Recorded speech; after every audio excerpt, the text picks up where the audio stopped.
أعوذ بالله من الشيطان الرجيم بسم الله الرحمن الرحيم لقد نصركم الله في مواطن كثيرة ويوم هنين إذ أعجبتكم كثرتكم فلم تغن عنكم شيئا وضاقت عليكم الأرض بما رحبت ثم وليتم مدبرين. En verdad, Allah os ayudó en muchos campos de batalla y en el día de Hunain, cuando vuestro gran número os hizo orgullosos, pero no os sirvió de nada. Y la tierra con toda su amplitud se os quedó estrecha, y entonces volvisteis la espalda en retirada. Aquí, como hemos visto en todos los versículos anteriores, Surah At-Tawbah está vinculado con Surah Al-Anfal, capítulo 8 del Sagrado Corán, y en estos dos capítulos Allah ha explicado en muchos detalles acerca de la guerra, ¿no? Y todas las reglas, y en algunas partes también hay versículos históricos, ¿no? Que hablan acerca de diferentes guerras que ocurrieron durante la vida del profeta Muhammad sallallahu alaihi wasallam. Y este es uno de estos. Allah aquí está hablando acerca del día de Hunain.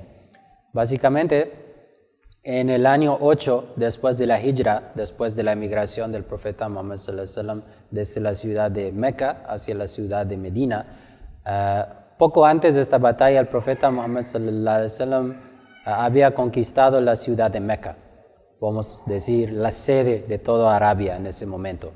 Y después de eso básicamente había un grupo, se llama los Hawazin. Ellos eran los enemigos de los Quraysh, el tribu que vivía en la Meca. Y ellos, viendo el caos desde su perspectiva, ¿no? Que ya hay otro poder que está yendo frente, o está como que tiene más poder, los musulmanes querían atacar los musulmanes y los Quraysh y acabar con ellos. Ya tenía enemistad con los Quraysh hace muchos años, ¿no? Pues ellos, tal vez pensando que esto era una buena oportunidad para ellos atacar, porque ya había entrando otro gobierno, podemos decir, ¿no? Ellos básicamente juntaron a 20,000 personas para ir y atacar a los musulmanes. Y el profeta Muhammad sallallahu alaihi wasallam, al escuchar acerca de eso, salió de la ciudad de Meca y se fue para enfrentar con este grupo con 12,000 personas, 10,000 compañeros y aproximadamente 1,900 nuevos musulmanes de la ciudad de Meca que habían aceptado el Islam hace unas semanas, y también algunos idólatras, porque ellos estaban saliendo para proteger sus casas y sus familias, y por lo tanto el profeta dejó a esas personas a unir al ejército musulmán. Pero lo que pasa es que nunca antes los musulmanes tenían este número de personas.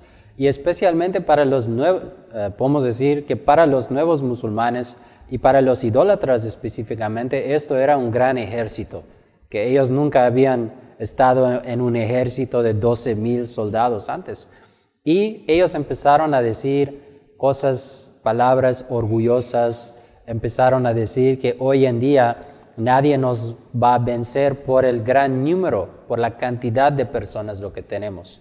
Y esas personas no pusieron su confianza en Allah.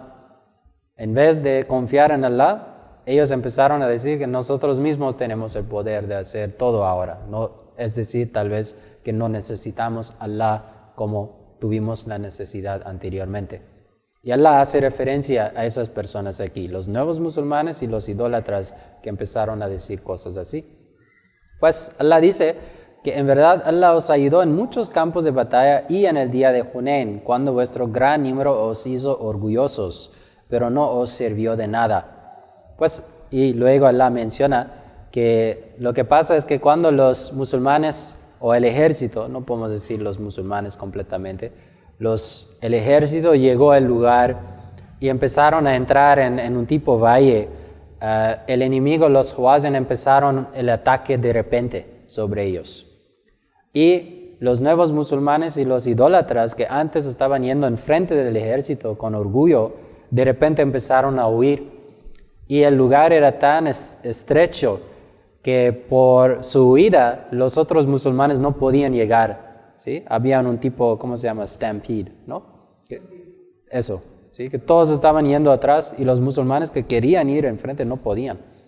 Pero se menciona que los arqueros de los enemigos, ellos estaban como combatiendo y era un tiempo muy peligroso para el santo profeta, porque él quedó allá, se menciona casi solito, ¿no? En la batalla en ese momento. Se os quedó estrecha y entonces volvisteis la espalda en retirada. Pues esto es acerca de los nuevos musulmanes y los idólatras, y toda su amplitud se os quedó estrecha. Esto es una referencia a varias cosas. Puede ser a los musulmanes que querían llegar hacia el profeta Muhammad sallallahu alaihi wasallam, pero no podían, y esto causó mucho dolor a ellos. Y también puede ser que, claro, cuando una persona está en estrés, a pesar de la amplitud de la tierra, siente que no hay espacio para mí, ¿no? Es difícil respirar y todo eso. Pues esto era la condición de los musulmanes en ese momento. ثم أنزل الله سكينته على رسوله وعلى المؤمنين وأنزل جنودا لم تروها وعذب الذين كفروا وذلك جزاء الكافرين. Entonces Allah hizo que la tranquilidad descendiera sobre su mensajero y sobre los creyentes, y envió huestes que vosotros no visteis, y castigó a los incrédulos, pues esta es la recompensa de los incrédulos. Se menciona que cuando todos estaban huyendo casi, ¿no?, del otro lado, el profeta Muhammad sallallahu alaihi wasallam empezó a marchar hacia el enemigo. Pues normalmente una persona sentiría mucho miedo en hacer eso, pero Allah aquí dice Allah hizo que la tranquilidad descendiera sobre su mensajero. Y en la historia se menciona que el profeta Muhammad sallallahu alaihi wasallam empezó a dirigirse hacia el enemigo sobre su monte, ¿no?, podemos decir. Y decía en ese momento que yo soy el mensajero de Allah y yo soy el hijo de Abdul Muttalib. Es decir, que yo soy el mensajero de Allah y Allah me ha prometido que el enemigo no puede vencerme, pero no soy alguien divino, yo soy un ser humano, ¿sí? Vengo de un hombre, se llama Abdul Muttalib. Pues al ver esto, Abbas, se menciona, un tío del profeta Muhammad sallallahu alaihi wasallam, empezó a gritar que el mensajero de Allah os llama, ¿no? Y todos los compañeros que antes eran atrás, viendo que el profeta estaba yendo allá, se menciona que ellos básicamente pusieron todo a un lado y empezaron a correr hacia él. Y el ataque después de eso del parte de los musulmanes era tan feroz que muy rápidamente después de eso el enemigo huyó, ¿no?, de la batalla. Pues esta es la recompensa de los incrédulos. Pues Allah dice que Allah envía los ángeles y los ángeles ayudan a los creyentes, dan fortaleza a los corazones de los musulmanes, ponen miedo en el corazón de sus enemigos, y esto es algo lo que la gente no ve, pero Allah dice que es una realidad. ثُمَّ يَتُوبُ اللَّهُ مِنْ بَعْدِ ذَلِكَ عَلَى مَنْ يَشَاءُ وَاللَّهُ غَفُورٌ رَحِيمٌ. Después de eso, Allah se dirigirá con compasión a quien le plazca, pues Allah es el sumo indulgente, misericordioso. Puede ser varios significados este versículo, o se puede aplicar a varias situaciones. Uno es que es posible que Allah aquí está hablando con las personas que habían huido en ese momento y causaron este problema o riesgo, o que habían hablado en esta manera orgullosa acerca del Islam o acerca del profeta Muhammad, o en contra de Dios básicamente. Allah dice que Allah puede perdonar todos los pecados. Y dos, también puede aplicar el enemigo, porque se menciona que después de esta batalla los musulmanes habían capturado como 6,000 personas, ¿no?, como prisioneros, y muchas otras cosas, ¿no? Ellos habían traído muchas cosas de comercio con ellos, ¿no?, para poder seguir con el ataque, y todo eso obviamente después de la victoria de los musulmanes fue repartido entre los musulmanes, ¿no? Pero Allah dice, Allah se dirigirá con compasión a quien le plazca. Es decir, que no es el fin del mundo para ellos, el profeta Muhammad sallallahu alaihi wasallam puede liberar a los prisioneros, o también si ellos ven el Islam como algo positivo y lo aceptan con la gracia de Allah, pues ellos serán libres como cualquier otra persona y serán aceptados dentro del Estado Islámico. Y esto era un don enorme, porque estos eran las personas que hace unos días, hace unas semanas, estaban atacando a los musulmanes. Tal vez habían matado unas personas también. Pero Allah aquí dice que los que aceptan el Islam después de su ignorancia, Allah va a perdonarlos, ¿no? Pues Allah es el sumo indulgente, misericordioso. Pues Allah no quiere castigar a las personas, siempre busca maneras de perdonar. Ya ayyuhallazina amanu innamal mushrikuna najasun fala yaqrabul masjidal harama ba'da amim haza wa in khiftum ailatan fasawfa yughnikumullahu min fadlihi in sha'a innallaha alimun hakim. Estos dos versículos son dos versículos que muchas veces se presentan por parte de los no musulmanes o los que atacan el Islam por no entender el contexto de los versículos y empiezan a dar sus propios comentarios sobre estos versículos. Sin embargo, como estamos leyendo todos los versículos en orden, inshallah vamos a ver la traducción correcta y el entendimiento correcto de estos versículos, que realmente no es nada negativo. En este 28 Allah dice: o vosotros los que creéis en verdad, los idólatras son impuros. La palabra es najasun en árabe. Por ello no se acercarán a la sagrada mezquita después de su año. Y si teméis la pobreza, Allah os enriquecerá de su magnanimidad, si le place. En verdad, Allah es omnisciente, sabio.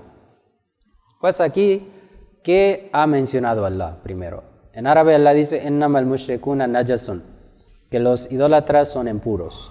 La palabra najas en árabe tiene dos significados. Uno es la impureza física, también se refiere a diferentes enfermedades y también se refiere a la impureza interna de la mente de la persona y sus ideas. Aquí, obviamente, según otros dichos, no estamos hablando acerca de físicamente esas personas. Un idólatra puede bañarse y ya es limpio, ¿no? Físicamente. Aquí Allah está diciendo los idólatras, las ideas, lo que ellos tienen.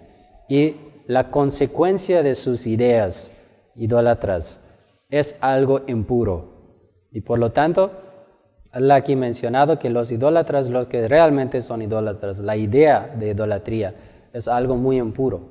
Y en otros versículos del Corán, Allah ha hablado acerca de las consecuencias de la creencia de idolatría. Esas personas que abandonan a Allah empiezan a adorar piedras, empiezan a adorar otras cosas, empiezan a deificar seres humanos y poco a poco empiezan a olvidar la moralidad y los valores también. Por ello no se acercarán a la sagrada mezquita después de su año. Pues los idólatras antes del Islam se acercaban a la sagrada mezquita no solamente para visitar, no solamente para ver el lugar como turismo. Ellos se acercaban a la sagrada mezquita para hacer ritos de adoración en su propia manera. Y algunos eran muy sucios, ¿no? Se menciona en la historia que a veces andaban desnudos, ¿no? Alrededor de la Kaaba. Y también se menciona que a veces aplaudaban, ¿no? Y esto era su manera de la adoración.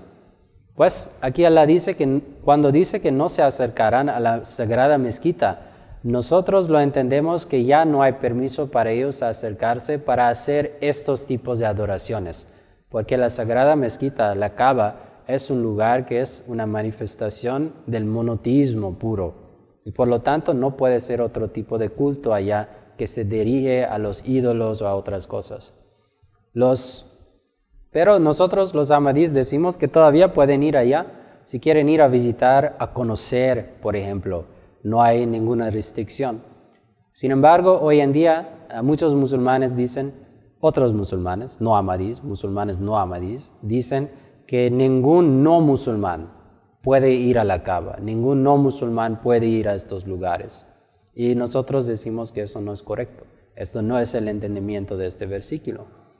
Porque Allah dice, y si teméis la pobreza, bueno, lo resto tiene un contexto, pero en general hay que entender que el profeta Muhammad sallallahu alaihi wasallam estaba en la ciudad de Meca y como hemos visto en los versículos anteriores, había nuevos musulmanes y hasta idólatras que estaban en la ciudad de Meca con él. Y no hay ninguna prueba histórica que nos muestra que el profeta Muhammad sallallahu alaihi wasallam después de este versículo sacó todos los idólatras o que envió un orden que ya todos los idólatras tienen que abandonar a sus hogares en la ciudad de Meca. Pues no se encuentra como tal, ¿sí? No pasó así físicamente. Pues nosotros lo entendemos así, que era prohibido para ellos hacer su peregrinaje o empezar a visitar la Kaaba con la intención de adorar a sus ídolos, actuar según sus pensamientos, o que el Corán ha llamado impuro. Y luego Allah dice, y si teméis la pobreza, Allah os enriquecerá de su magnanimidad si le place. Lo que pasa es que los Quraysh, ellos dejaban a otras tribus visitar la ciudad de Meca, porque obviamente cuando llegaban ellos pagaban y también compraban muchas cosas, ¿no? Desde ellos. Pues para ellos